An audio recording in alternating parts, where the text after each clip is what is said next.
आपल्यासोबत आपले मित्र आहेत आणि त्यांचं L3 to S1 डिकम्प्रेशन आणि L4-5 टिलिफ केलं होतं. त्यांना लंबार स्कोलियोसिस होतं लोकलाइज्ड आणि ॲज वेल ॲज L4-5 L5S1 लिस्थेसिस होतं.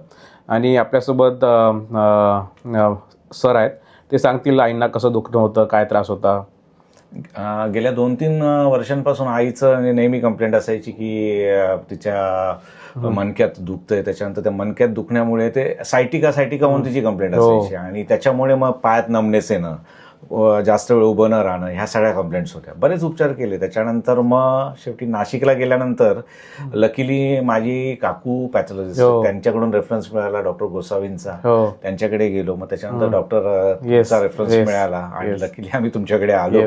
MRI काढल्यानंतर तुम्हाला कन्सल्ट केला आणि आपण इमिडिएटली डिसिजन घेतले की आपल्याला ऑपरेट करावं लागेल, कारण सिव्हिअर ते कॉम्प्रेशन होतं आणि बिकॉज ऑफ दॅट तिला पुढे जास्त प्रॉब्लेम्स क्रिएट झाले. म्हणून तुम्ही ऑपरेशन केलं. बरोबर. डाळ पायाला विकनेस येत होता, हे सगळ्या गोष्टी होत्या. आता बऱ्यापैकी रिलीफ मिळाला. चालेल, बरं वाटतंय आता. तर आई सांगतील आपला अनुभव. आई, काय त्रास होता आपल्याला? म्हणजे नंतरच्या 5-7 महिन्यात मी अशी जास्त 5-10 मिनिटापेक्षा जास्त उभी राहू शकत नव्हते.